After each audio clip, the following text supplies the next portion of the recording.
বিশ্বকে জানার স্বপ্ন নিয়েই একদিন ভেড়ার পাল নিয়ে পথে নেমেছিল এক রাখাল বালক সান্তিয়াগো। তার বিশ্বাস ছিল প্রতিটি মানুষের জীবনেই লুকিয়ে থাকে একটি নিজস্ব নিয়তি, একটি স্বপ্নের আহ্বান। সেই আহ্বানের উত্তর দিতেই একদিন পথে নামতে হয়। আজকের গল্প তেমনই এক স্বপ্নবাজ তরুণকে নিয়ে। দুই চাকা, একটি সাইকেল আর বুক ভরা এক স্বপ্ন। সেই স্বপ্নকে সঙ্গী করেই বাংলাদেশের ৬৪টি জেলা ঘুরে দেখার অভিযানে নেমেছেন তরুণ অভিযাত্রী মেহেদী হাসান।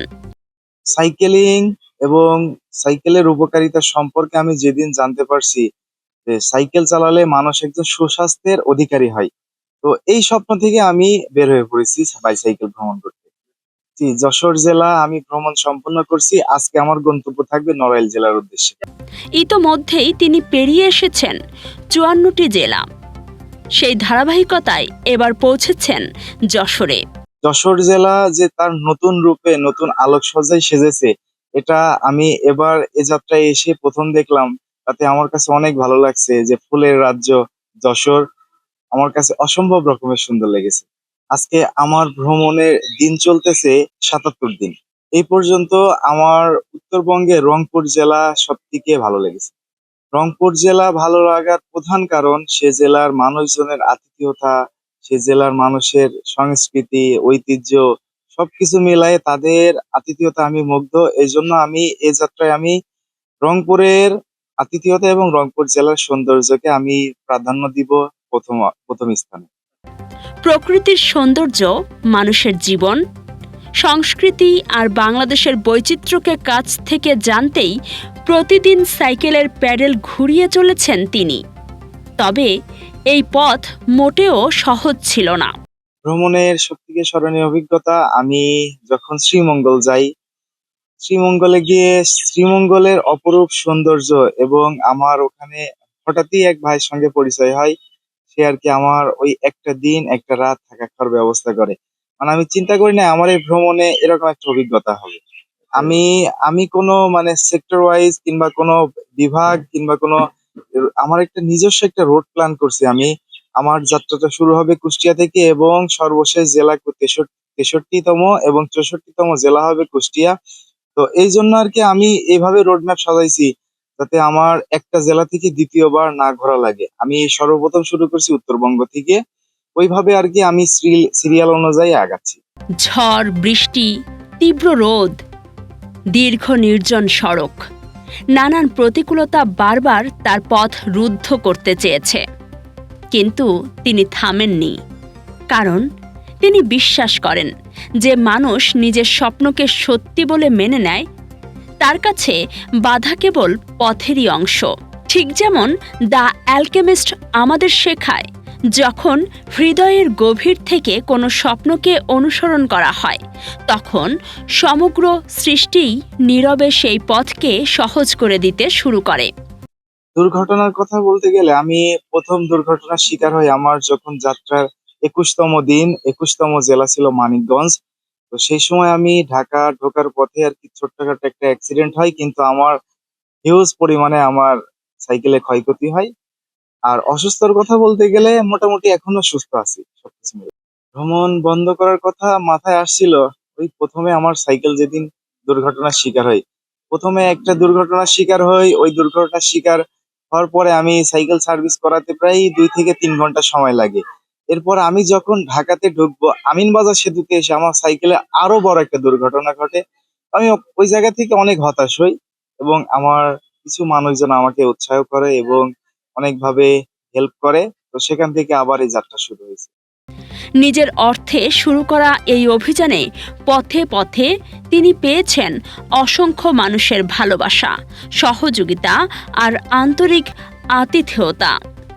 তখনই যেন সত্যি হয়ে ওঠে সান্তিয়াগোর আরেকটি উপলব্ধি: গন্তব্য মানুষকে সাফল্য দেয়, কিন্তু পথ চলায় তাকে জ্ঞানী করে তোলে।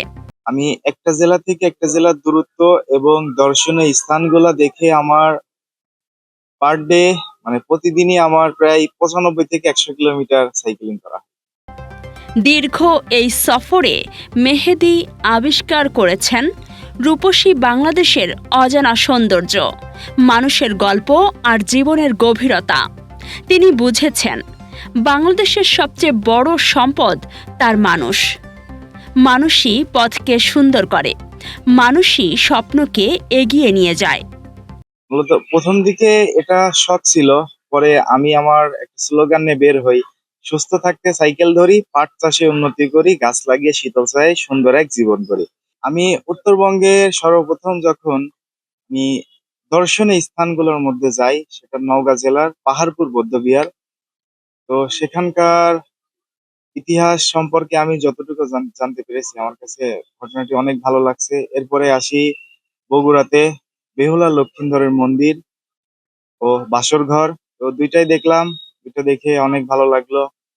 তো আশেপাশে সবগুলাই ঘুরছি, সবগুলা ঘুরে শেষ করে বর্তমান এখন আছি বাংলাদেশের বৃহত্তম স্বাধীন জেলা যশোর, ফুলের রাজ্য যশোর, যেটা আর কি গদখালিতে অবস্থিত। এরপরে বাংলাদেশের সর্বপ্রথম বিমান প্রশিক্ষণ কেন্দ্র যশোরে, এই যশোরে অবস্থিত। বাংলাদেশের মধ্যে সব থেকে বড় স্থলবন্দর বেনাপোল স্থলবন্দর এই যশোর জেলায় অবস্থিত। তো আশেপাশে যেই যশোর জেলা ইতিহাস এবং ঐতিহ্য সবকিছু মিলে আমার কাছে অসম্ভব রকমের সুন্দর লেগেছে। এখনও বাকি রয়েছে 10টি জেলা, কিন্তু তার কাছে এই যাত্রা কেবল 64টি জেলার হিসাব নয়, এটি নিজেকে জানার, মানুষকে ভালোবাসার এবং প্রতিটি পথের গল্পকে হৃদয়ে ধারণ করার এক অনন্য অভিযাত্রা। কারণ সত্যিকারের প্রাপ্তি গন্তব্যে নয়, প্রতিটি পদক্ষেপে, প্রতিটি অভিজ্ঞতায়। আমাদের বাংলাদেশের মহাকবি মাইকেল মধুসূদন দত্ত, তার বাসাও এই যশোর জেলা সাগরদাড়িতে। তিনি কপোতাক্ষ নদ, তিনি এই নদ কবিতাটি রচনা করেছিলেন তিনি সেই সুদূর বিদেশ থেকে, দেশের বাইরে থেকে। তো তার এই যে দেশের উপর যে মাতৃত্বের উপর যে টান, এই টান আপনাদের অনুভব করতে হবে। এবং তিনি যে কপোতাক্ষ নদের তীরে বসে তার জীবনের যত কল্প কাহিনী, তার যে কবিতার কাব্য রচনা, তো শুধু এইগুলা তো আপনারা শুধু এই বর্তমান তরুণ প্রজন্ম, আপনারা স্মার্টফোন স্মার্ট ডিভাইস নিয়ে আপনারা পড়ে থাকবেন না। আপনারা যতটুকু সময় পাবেন, তরুণ প্রজন্ম মাদকে আসক্তি না হয়ে আসক্তি হন বাইসাইকেলে, আসক্তি হন নদীর তীরে, আসক্তি হন গাছপালায়, আসক্তি হন প্রকৃতিতে আসক্তি হন। সবকিছু মিলায় আপনি যদি নিজেকে উদ্ভাবন করতে চান, আপনি নিজেকে যদি অন্য রূপে প্রকাশ করতে চান, অবশ্যই আপনাকে প্রকৃতির সঙ্গে মিশতে হবে। যশোর সফর শেষে আবারও ঘুরবে সাইকেলের প্যাডেল, নতুন গন্তব্যের পথে এগিয়ে যাবে এক স্বপ্নবাজ তরুণের অনুপ্রেরণাদায়ী অভিযাত্রা। আর হয়তো তার এই গল্পই আরেকজন মানুষকে সাহস দেবে নিজের স্বপ্নের পথে প্রথম পদক্ষেপটি নিতে। রমজান আলীর তথ্য ও ভিডিও চিত্রে কাজী সাইমা, রাতদিন নিউজ। বাংলা খাবারের আসল স্বাদ খুঁজছেন? তাহলে চলে আসুন ভোজনবাড়ি রেস্তোরাঁয়, যেখানে প্রতিটি খাবারে মিশে আছে মায়ের হাতের রান্নার ঘরোয়া স্বাদ, আন্তরিক আপ্যায়ন আর মানসম্মত পরিবেশ।